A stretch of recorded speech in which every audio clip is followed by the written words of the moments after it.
Good, very well. Hi, my name is Elizabeth and I'm from An Ad Hoc Lifestyle, and welcome to In the Mountains. This is going to be a regular show, hopefully, that focuses on the people of the Blue Mountains and the small businesses and creatives and initiatives up here that make it such an amazing place to live and to visit. So, today I am very lucky to have Annalouise Paul with me, who I know through ARTHouse Radio originally, because she does dancing on air for the local Blue Mountains radio station. And she has agreed to be my guinea pig for my very first interview, so good luck. And I'm excited and nervous all at the same time.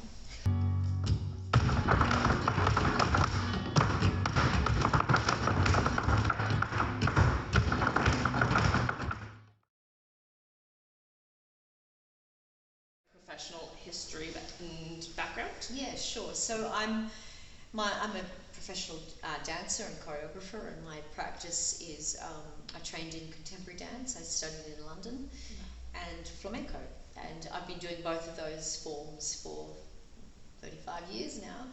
And I studied and lived in London, then I lived in Los Angeles for about 7 years. Okay. Worked in the film industry, and then I came home about 20 years ago. And basically, I create works, I create dance theatre works that bring together different cultures and different forms of dance as well as live music. And in terms of my teaching practice, it's pretty much strictly flamenco. So it's this sort of specific stream of teaching that brings me up to the mountains. Okay. Yeah. And you do a bit of corporate work as well? I do corporate work. I've done events and festivals. Mostly in Sydney? Mostly in Sydney. I've done, Para Masala, and actually we did Winter Magic, and we've done some work out at Rydal and different places. But yeah, I mean that's again, that's sort of bread and butter. Like the career of work, there's the teaching work, there's the performing work, and there's the choreographic work, and they they all feed into each other, but more of my performing work these days is actually overseas. It's in India and Malaysia. Wow. And last year I was gifted to receive an Asia Link residency, which is really wonderful. So I was in Malaysia for 6 weeks, which was fantastic, and I was developing some material for a show, a dance theatre work. And I decided to go to India after that. My father was born in India, and I've been to India several times, but whenever I'm there, they're like, you have to come and teach flamenco for us, because there isn't much there at all. And so literally, this is last year, I literally decided to go to India, and as soon as I had decided that, I told some people, they went, great. And then whilst I was even in Malaysia, they said, oh, by the way, there's National Spanish Day, do you want to perform for us? And I went, yeah, sure. So I ended up performing there, and it was this huge event. It was basically a corporate event with their ambassadors from Spain, and that's amazing. This is India. It's once in a lifetime. It's crazy. It's like, wow. I said, oh, but I think I'm going to be in Mumbai at that time. They said, and they were in Kolkata, and they said, oh, that's all right, we'll fly you in. I'm like, oh well, okay. And actually, the Australian consulate that was consulates, not ambassadors. The Australian consulate that was there, and he's like, they've co-opted you. You're Australian. You're one of us. They're putting you in the Spanish thing. I said, yeah, You're improving international relations. Exactly. I float all over. I'll be anybody's. That's it. I'll dance anywhere. Within reason. Yes. Dancing only. Yeah. That's the rule. Yeah. All right. 1, 2, 3, 4, 5, 6, 7, 8, 9, 10, 11, 12, 1. So, you're from Sydney. You've travelled the world. What brings you to the Blue Mountains? So the Blue Mountains is a very special place. I was actually looking for property about 10 years ago to buy here, but I didn't manage to find what I needed. But basically, the reason I'm here is because, and I've been coming up for 5 years from Sydney. So I come up every Saturday for the day. This is for your classes? For my classes. So I travel up and back in one day. And basically, the reason for that is about 5 years ago, I was doing a flamenco show for Meg Benson. Okay. And Meg runs Music Hunter. Okay. Yeah. we were doing a flamenco show, and she said to me, "Oh, would you like to do a flamenco workshop as well before the show?" And I went, "Yeah, sure." We had this massive turnout of people, and at the end of the workshop, I said, "Do you guys want me to come up again?" And they went, "Yeah." And I went, "Okay, well let's try it for 4 months, because this was sort of mid-year. Let's try it to the end of the year. Try it for 4 or 5 months, once a month." And they went, "Okay." And at the end of the 4 or 5 months, I said, "Do you want me to come back next year?" And they went, "Yeah." And then another 6 months, and so it literally went for like 2 or 3 years where I kept saying, "You sure you want me to come back?" And I went, "Yeah." By the end of 2 years ago, it then became once every 2 weeks, and now it's every week. I've noticed that Blue Mountains is really into, I'll call it multicultural, but really just people love to experience other cultures. And there's the belly dancing scene up here, there's the burlesque, there's flamenco, there's the African dancing, there's the drum circles, there's the Lindy Hop, and everyone just loves trying everything. So yeah, it's really it's beautiful. It's really such an openness to all cultures and styles, and I think that's one of the things that has made me want to keep promoting and coming up here too, is because the people are so generous. I live right in the heart of Sydney. I live in King's Cross, and well, I mean, yay, that place is lovely. It's great. I live in Potts Point, King's Cross, depending on depending who you're talking. Yeah, exactly. And finding a studio in the city is really hard. Like even the eastern suburbs. And when you do find a studio, you say, "Okay, I'm gonna start a class," and people, I've got a list of people, and they go, "Bye everyone, I'm back," and somebody go, "Oh yeah, I'll be there," and there's this fickleness because there's so much choice. Yes. And because the people in the east don't want to travel to the west, and the people in the north don't want to travel to the south, so you get this sort of spoiled for choice kind of thing. Whereas here, people are travelling up and down the mountains because that's just lifestyle. Yeah. There's only one main road you have to go. You have to. So this sort of seems to be a real, a bigger sense of community, and a bigger kind of sense of community support for one another in terms of helping one another, just obviously day to day, like living, but also in the dance community. I do. I used to do dance lessons, and I tried to get my kids involved in them and all of that. And I love that everyone seems to know each other through some sort of dance class up here. Either their kids go to a dance class, or they've tried a dance class, or they know someone who's in that one, or they've been to a show for that one. Right. And like the artistic community up here, including dance and music and art and all that stuff, it just seems to pull everyone together. Yeah. And it's one of my favorite things about living up here, because there's always just such a creative atmosphere. Yeah. It's lovely.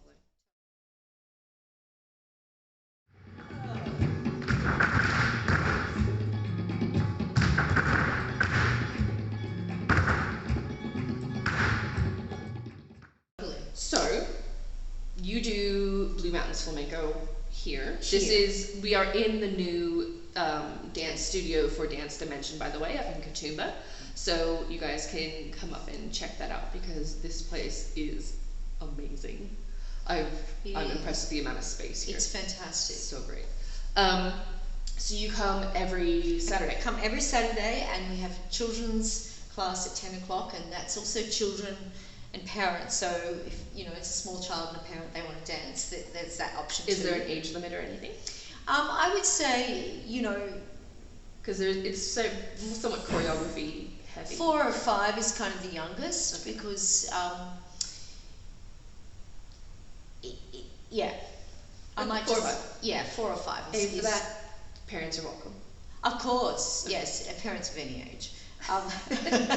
Yeah, anything. Look, I've had 3-year-olds as well, but it just makes it harder for them when you get an older child managing the steps, and then they don't, and it's sort of distracting. And it's also not good for confidence, Fair enough. And then you do the adult classes? So we do. So children at 10, and then we do the adults, which is just technique class at 10:30 till 12, and that's a sort of a beginner, intermediate level, and then I do privates after that. So yeah.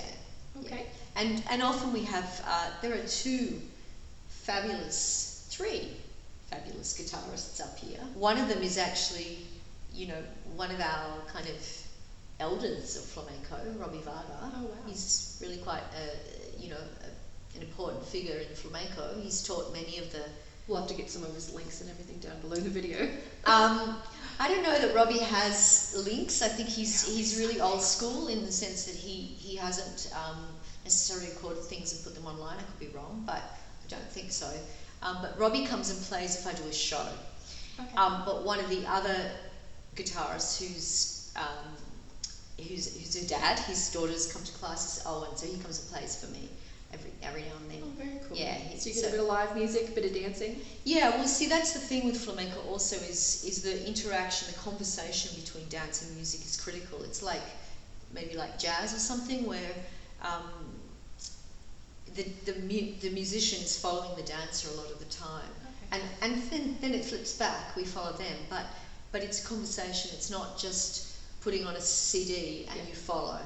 And so it's really quite important to have live music. So it's extraordinary that the Blue Mountains has 3 guitars. Like the other person is Bernie, who owns a cafe, but he owns the Elephant Bean Cafe. Oh, okay. Yeah. It's like a tuba in the main street. Yeah, and so to have 3 flamenco guitarists in that's amazing. It's incredible. So that's another draw card. That's it. So you go where people love you. Yeah.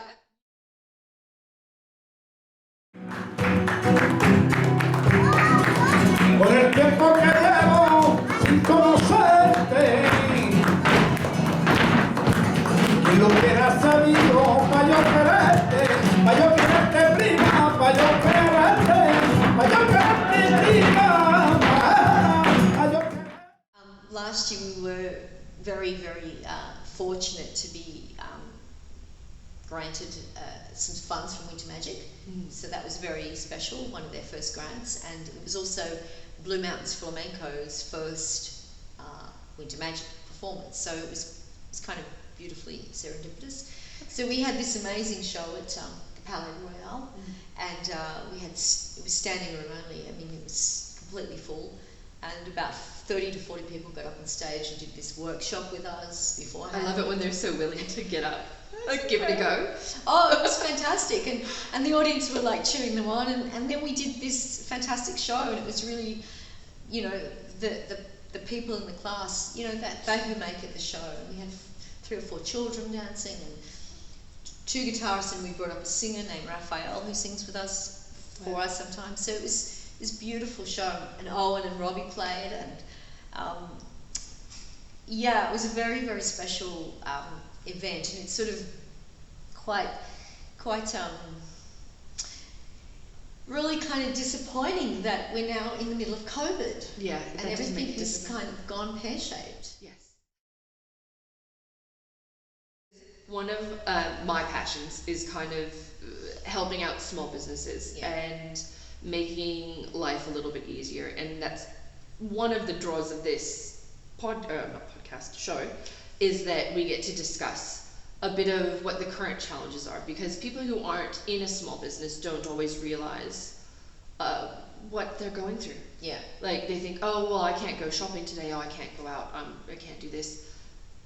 They don't realize the long-term effects that can have on a small business. Yeah. So while I'm in no way saying get out there regardless, be safe, wear your masks, maintain social distancing, all of that stuff.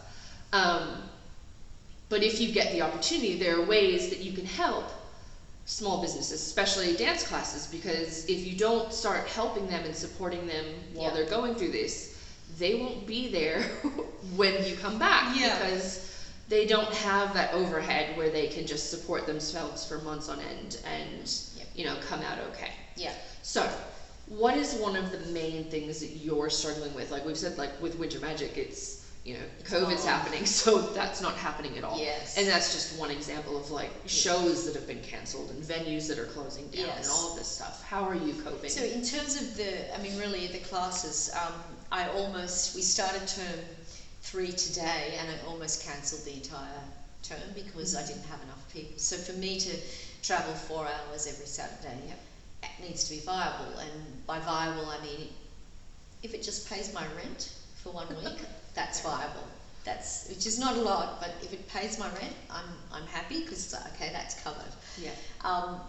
But people have pulled out because of COVID. They're afraid, and that's, you know, completely understandable. But it also means that as you just rightly said, I might not be here next term if that doesn't pick up. And one thing that people should know is that these studios are huge.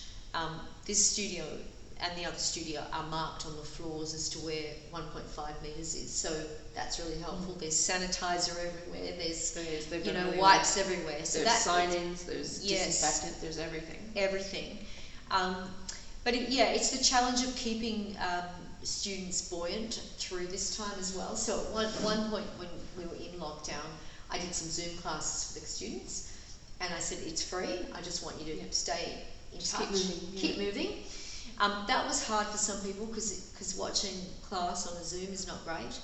But it's really about making sure that people keep coming to class and don't drop off and think, oh, well, I'll see you next year, because next year might not happen.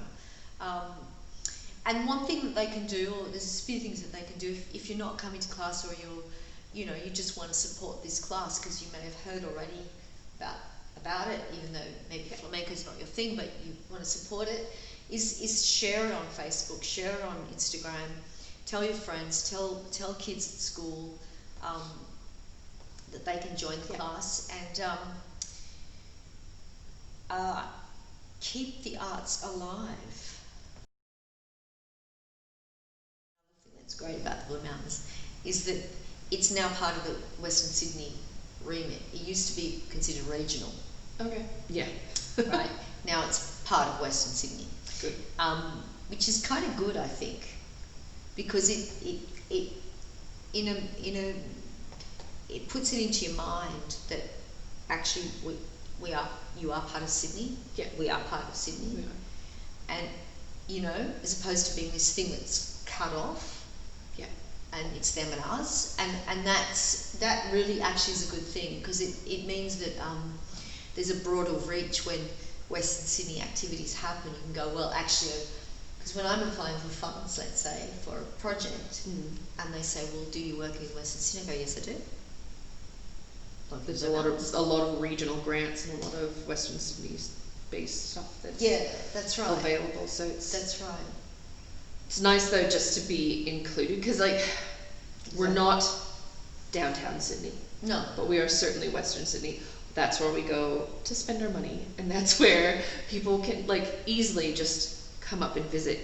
20 minutes going towards the city gets you nowhere. 20 minutes going into the mountains can get you all the way up to Springwood if you're in Penrith. You've got a lot more reach there for classes than you think you do. Yeah. So it's worth looking into, because people do tend to just discount it. Yeah, absolutely.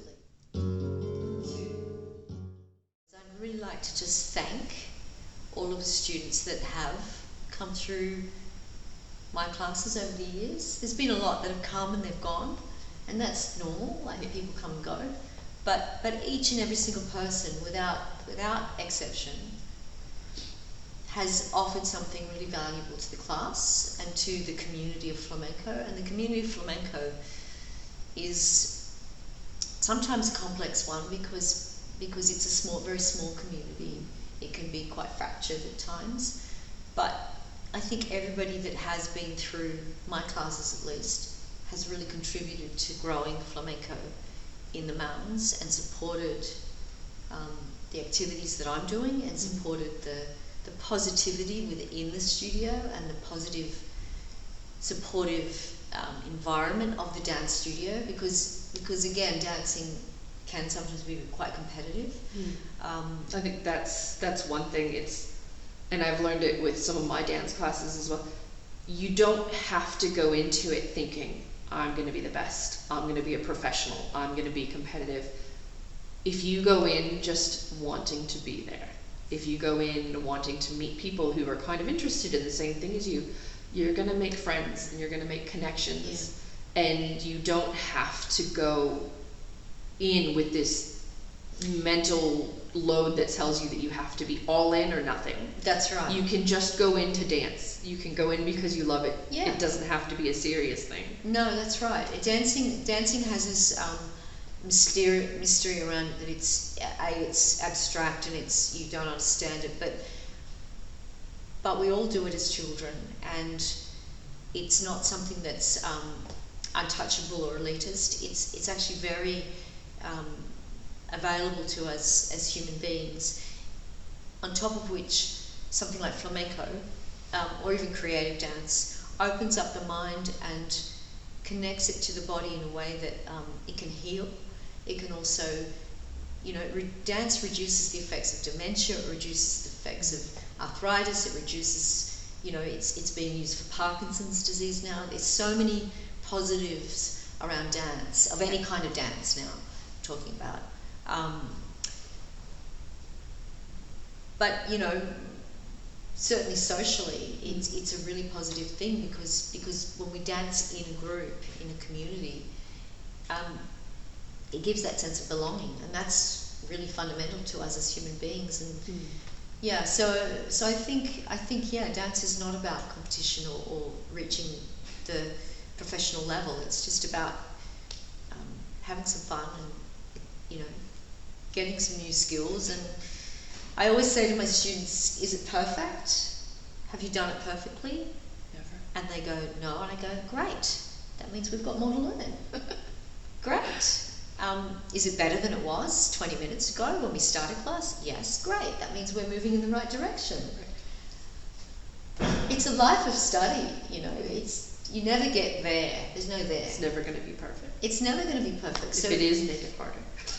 Well, or make it deeper, or make it more meaningful, or make it more, whatever you want to make it. But there is no there. So it's just, there's no competition. There's no right or wrong, either. It's personal expression. But yeah, I just really wanted to say a shout out, in a sense, to thank all those, anybody listening, but certainly all my students, current and past and future. And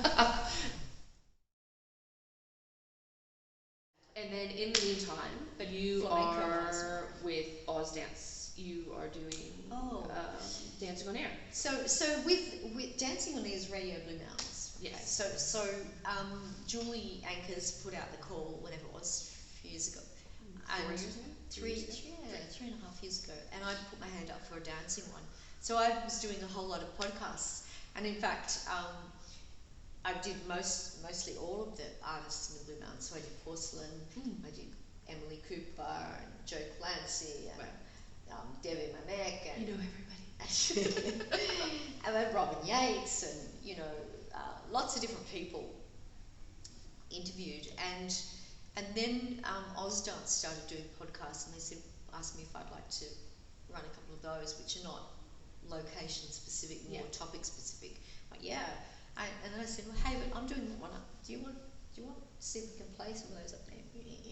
So that's how it kind of evolved, and so now I do podcasts for them, and I still do Radio Blue Mountains, and they're in partnership in that way, which is really fantastic. It is, it's lovely. So for those of you who don't know that we have a local radio station, Radio Blue Mountains is 89.1 FM, and ARTHouse Radio specifically is on Thursdays from 6 p.m. till about 7:30 or so. So they have a variety of segments. Annalouise does the dance segment, there's a writing segment, there's theater, there's everything. So if you go onto Facebook, you can find that out as well. And then our podcasts are up on Mixcloud. So if you would like to see Annalouise's actual interviews and podcasts, they're available. Yeah. I'll put the links down below. Yeah.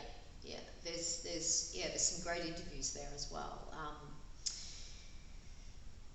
In fact, the first one, I just remember the first one was Julie interviewing me. Here we are again. Kind of how it goes. Yeah, she interviewed me with 2 students, so we talked about the flamenco community back then, which is kind of, it was pretty cool. I'll have to go back and find it. Yeah. It was before my time. No, I just started working with Julie in like February. Okay. So I haven't been working with the radio for all that long.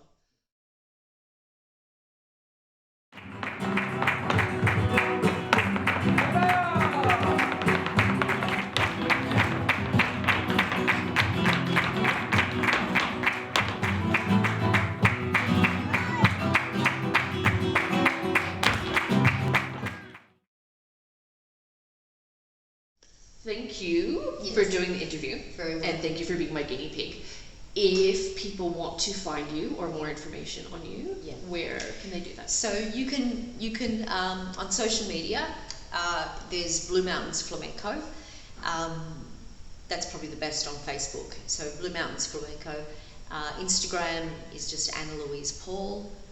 And then there's my website, AnnalouisePaul.com. And if you go to that and you go to Flamenco Red, then you'll see there's a drop down and it says classes. And Flamenco Red is my, in a sense, my corporate arm for classes, workshops, that kind of thing. Okay. But there is actually a specific page for Blue Mountains Flamenco. Yeah. Very cool. Yes. And I will make sure that I do my job properly and get all the links down below so you guys don't have to search for it. We can get it done for you. Excellent. Thank you very much. Thank you so much. Yeah.